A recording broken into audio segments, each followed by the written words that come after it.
the modern day between the mobs all goes down to, I think Rangers played Chelsea in a friendly for Bradford Disaster Fund back in the 80s.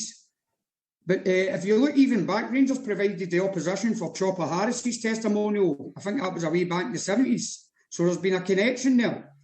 Yeah. But between mob and mob, I think the actual really connection between like the Headhunters and ICF came for that Bradford disaster game. And that was back in the mid-80s. Mid-80s that would be. And it just seemed to have grew from then. Chelsea lads would come up.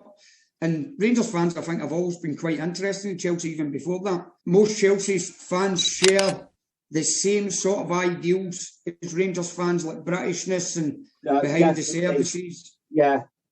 I mean, 100% Sandy. What I think I will say about Chelsea is they're very British.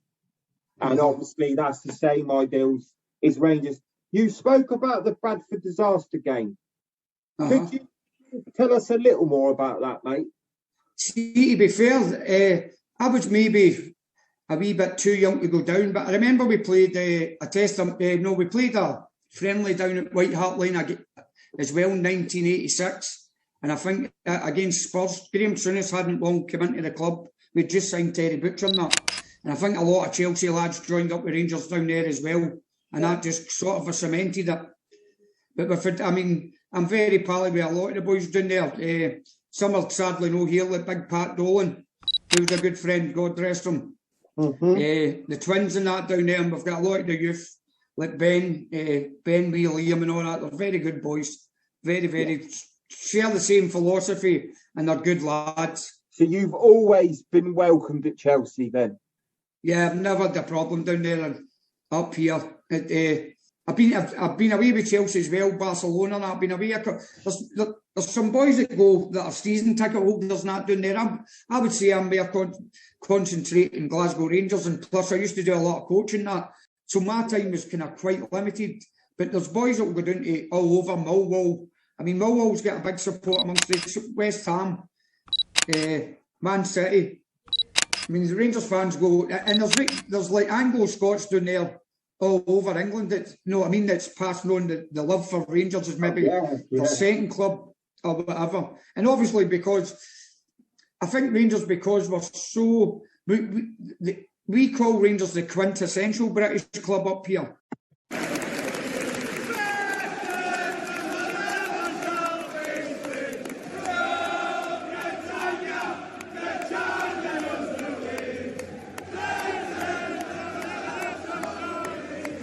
Now, that doesn't mean to say that we are and always will be a Protestant club, but with Sign Catholics, to me now it's made a national identity. You're British, we're Scottish and British. Some people are British and not Scottish.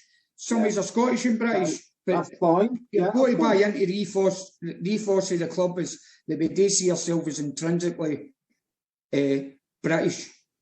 You know what I mean? And that's where maybe the rivalry with Celtic is now. They seem to be maybe Irish or maybe independent Scots-Irish, whereas most Rangers fans, not all, see themselves as intrinsically Scottish and British or British. And that's where and you think that's where the rivalry lies. Can you remember your best away day? I've had a few. Probably the best would have been the one I mentioned about Chelsea was Paris. I think that was Dig Advocat was just leaving the club. It was about 2003, and we struggled to get over there because a lot of boys were going on flights. I was going on a flight, and the French, being the French as usual, called a air traffic control strike at the last minute. So everybody scrambled to get over.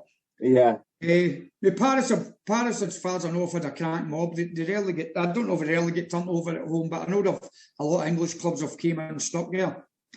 So we didn't really pull a full mob, and there was a lot of boys from Chelsea there, and we were all meeting at different places, and we managed to get to the ground. The Rangers fans had been getting kicked about all day, apparently, up near the ground. Right. And we got to the ground, and we kind of mobbed up. We didn't have a massive mob, but we come round, and we just happened to bump into the mob. I know they've got two mobs, the Coup de Sour, the Coup de Nord, or whatever, but we bumped into a mob, and it actually was a wee bit hairy. It was coming on top for us, And for some reason, I remember the French CRS, which is the riot screws over there, fired a smoke bomb right into the midways, and that kind of separated. That was the best thing it did, because what we did is we grouped, went round a block, and see, we could round a block, we just smashed them all the way up to the end, and I mean smashed them. That much that, see, our football intelligence, they got there at the backyards 5 minutes after it was off, saying, oh, you've got to watch what you're doing here, this mob are mental, that. And we were starting laughing by this time, going, you better go and get them, man, we've just chased them up their own end. Yeah. How do you feel, Sandy, about the leg of the English disease? I just think football's a tribal game, right? It's a tribal game. And if you take the tribalism out of it, well, you'll see that now there's no fans in stadiums, right? It's rubbish. Football's rubbish with fans. Yeah. Now, maybe I'm getting older and sensible now, but I've always realised how people take the love for... I mean, football clubs are all about identity of your country. It's where you're from. It's what your values are. It wasn't stemmed for the big business it is now.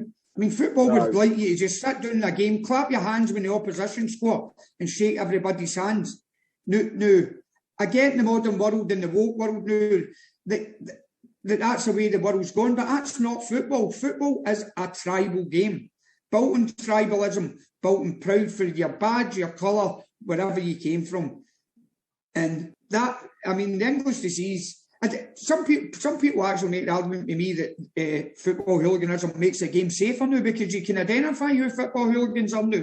And football hooligans will rarely, unless you're Russian or whatever, will attack normal fans. Most British football hooligans will only attack either fans who are attacking their fans or rival mobs. Who are dressed, in a certain way. Aye. And not even that. I think... I mean, with the communications you can have now with people, right? It's not too hard to organise something. The problem is getting away from the surveillance for the police and that.